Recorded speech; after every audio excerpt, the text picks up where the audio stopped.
برسوں پہلے کی بات ہے کہ جنگل میں ایک چوہا رہتا تھا۔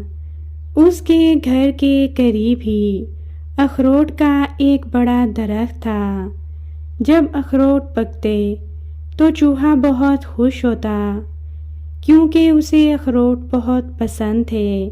جب اخروٹ پکتے تو وہ چوہے کے گھر کے بالکل آس پاس آ گرتے تھے اور وہ مزے لے لے کر اخروٹ کترتا اور گری نکال کر کھا جاتا۔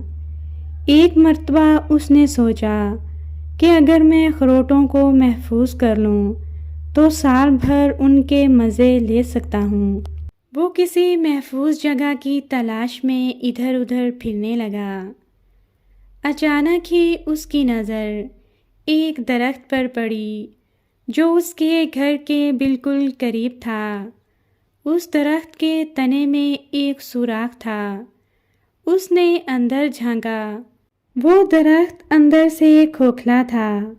چوہے نے سوچا کہ اخروٹ ذخیرہ کرنے کی اس سے محفوظ جگہ اور کوئی نہیں ہو سکتی۔ اس نے سارے اخروٹ اس سوراخ میں بھر دیے۔ وہ اپنے اس ذخیرے سے بے حد خوش تھا۔ وہ مطمئن تھا، اسے سردیوں کی کوئی فکر نہ تھی۔ ایک دن چوہے کی ملاقات ایک گلہری سے ہوئی۔ چوہے نے گلہری سے کہا، میں نے درخت کی کھو میں اخروٹوں کا ایک ذخیرہ چھپایا ہوا ہے۔ یہ راز کی بات ہے اور میں صرف تم کو بتا رہا ہوں۔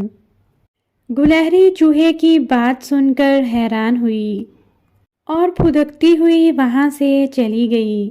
گلہری درخت پر چڑھ گئی۔ قریب ہی ایک درخت پر ایک طوطا بیٹھا تھا۔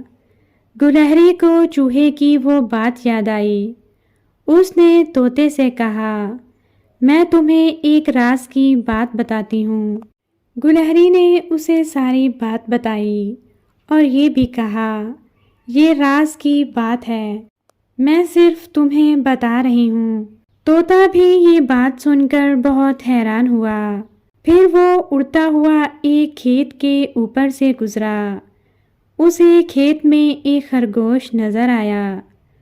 طوطا خرگوش کے پاس آیا اور اس سے کہا، میرے پاس ایک راز کی بات ہے، اگر تم سننا چاہو تو ذرا غور سے سنو۔ خرگوش نے کہا، جلدی بتاؤ، میں غور سے سنوں گا۔ طوطے نے بتایا، کسی نے کھو والے درخت کے تنے میں اخروٹ ذخیرہ کیے ہوئے ہیں۔ یہ راز کی بات ہے اور میں صرف تمہیں بتا رہا ہوں۔ اس کے بعد خرگوش اچھلتا کودتا اپنے گھر کی طرف روانہ ہوا۔ راستے میں اس کی ملاقات ایک بھالو سے ہوئی۔ اس نے کہا، میرے پاس ایک راز کی بات ہے، اگر تم کسی کو نہ بتاؤ تو میں تمہیں بتانے کو تیار ہوں۔ بھالو نے کہا، ٹھیک ہے، میں تمہاری بات مانتا ہوں، اب تم مجھے وہ راز کی بات بتاؤ۔ خرگوش نے کہا، کسی نے کھو والے درخت میں اخروٹ ذخیرہ کیے ہوئے ہیں۔ بھالو بھی یہ بات سن کر بہت حیران ہوا۔ یہ بات بتانے کے بعد خرگوش لمبی لمبی چھلانگیں لگاتا اپنے گھر کی طرف روانہ ہوا۔ بھالو خوراک کی تلاش میں پھرنے لگا۔ راستے میں اسے ایک چھوٹا سا چوہا نظر آیا جو ایک درخت کے قریب بیٹھا تھا۔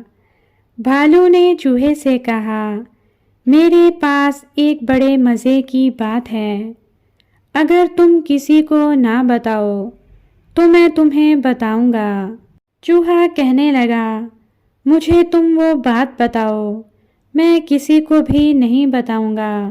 بھالو نے کھو والے درخت کی طرف اشارہ کرتے ہوئے کہا، کسی نے اس میں اخروٹ ذخیرہ کیے ہوئے ہیں۔ اخروٹوں کا نام سن کر چھوٹے چوہے کے منہ میں پانی بھر آیا۔ وہ اخروٹ کترنے میں بہت لطف محسوس کرتا تھا۔ تھوڑی دیر بعد جب بھالو وہاں سے چلا گیا تو چھوٹے چوہے نے سوچا کہ کیوں نہ میں جا کر بھالو کی بات کی تصدیق کر لوں۔ وہ جب درخت کے پاس پہنچا تو اس نے اس سوراخ میں جھانک کر دیکھا تو واقعی کھو کے اندر اخروٹوں کا ایک ڈھیر محفوظ تھا۔ اس نے جلدی سے ایک اخروٹ نکالا، اسے کترا اور اس کی گری مزے لے لے کر کھانے لگا۔ اخروٹ کھانے کے بعد اس نے سوچا کہ کیوں نہ میں یہ سارے اخروٹ نکال کر اپنے بل میں لے جاؤں۔ چنانچہ اس نے سارے اخروٹ اپنے بل میں محفوظ کر لیے۔ اسی دن اتفاقاً چوہے کے گھر میں سارے جمع ہو گئے۔ اب ان میں سے ہر ایک نے چوہے کو بتایا کہ کھو والے درخت کے تنے میں کسی نے اخروٹ چھپا رکھے ہیں۔ یہ کیسی مزیدار راز کی بات ہے۔ چوہے نے حیرانی سے پوچھا، تم سب کو یہ بات کیسے معلوم ہوئی؟ یہ تو میرا راز ہے۔ چلو ٹھیک ہے، اگر تم لوگوں کو پتہ چل گیا ہے تو کوئی بات نہیں، اور میں تمہیں وہ ذخیرہ دکھاتا ہوں۔ جب سب جانور اس درخت کے پاس پہنچے، چوہے نے سوراخ میں جھانکا لیکن سوراخ بالکل خالی تھا۔ چوہا یہ دیکھ کر حیران ہوا اور وہ بہت افسوس کرنے لگا۔ اس نے سوچا کہ اگر میں اپنے راز کو صرف خود تک رکھتا تو میرے اخروٹ اس طرح کوئی چرا کر نہیں لے جا سکتا تھا۔